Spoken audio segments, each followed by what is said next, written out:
నమశంకరాయ.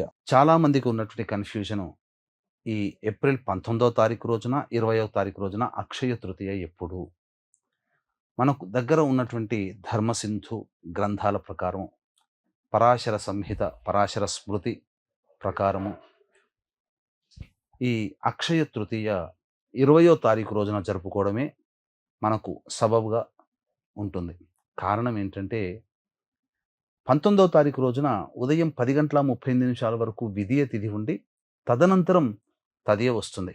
కాబట్టి 20వ తారీఖు రోజున దృక్ సిద్ధాంతం ప్రకారం ఉదయం 7:28 వరకు, పాత గణిత పంచాంగం ప్రకారం 11:32 వరకు ఈ యొక్క తదియ తిథి ఉంది కాబట్టి 20వ తారీఖు రోజునే ఈ అక్షయ తృతీయ అనేటువంటిది జరుపుకోవడం మనకు శాస్త్ర సమ్మతము.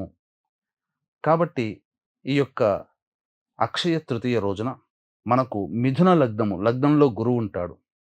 శుక్రహోర 11-12. కాబట్టి 11 గంటల నుంచి 11:39 మధ్య కాలంలో శుక్రహోరలో ఉండగా, మనం బయట షాపు నుంచి గళ్ళ ఉప్పు, చక్కటి పసుపు, అలాగే డెవోషనల్ పూజా స్టోర్‌లో నుంచి గోమతి చక్రాలు, నక్షత్ర గవ్వలు అని అంటారు. ఇవి మన ఇంటికి పట్టుకొని వచ్చినట్లయితే, లేదా మోతీ శంఖం అని అంటారు, మన ఇంటికి పట్టుకొని వచ్చి చక్కగా ఉన్నట్లయితే లక్ష్మీ స్థిర నివాసముగా ఉంటుంది. అలాగే దానాది కార్యక్రమాలు కూడా ఈ సమయంలో ఉదక కుంభ దానం అనేటువంటిది చెయ్యాలి. అనగా 11-11:39 మధ్య కాలంలో ఉదక కుంభ దానము చెయ్యాలి. అనగా నీటితో నింపినటువంటి చెంబు, అది రాగి చెంబైనా, ఇత్తడి చెంబైనా, మట్టితో చేసిందైనా కానీ ఈ మూడిటితోనైనా ఉండాలి. అది బ్రాహ్మడికి దానం చెయ్యాలి. ఇక తరువాత విసనకర్రలు, గొడుగు, చెప్పులు, మిఠాయిలు, చక్కటి ఖద్దరు వస్త్రము శక్తి మేర దానం చేయాలి.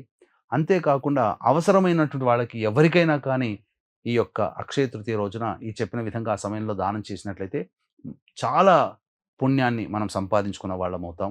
అలాగే వీక్షించేటువంటి ప్రేక్షకులు కూడా ఏప్రిల్ 20వ తారీఖు అక్షయ తృతీయ సందర్భంగా సాయంకాలం 6 గంటలకి మన పీఠం ఆధ్వర్యంలో సర్వదోష నివారణ పూజలు, హోమాలు జరిపించి శక్తిపాతం చేసినటువంటి కరుంగలి మాల ఉచితంగా ఇవ్వడం జరుగుతుంది. ఇదే కార్యక్రమం మే 1వ తారీఖు వైశాఖ పౌర్ణమి రోజున కూడా జరుగుతుంది.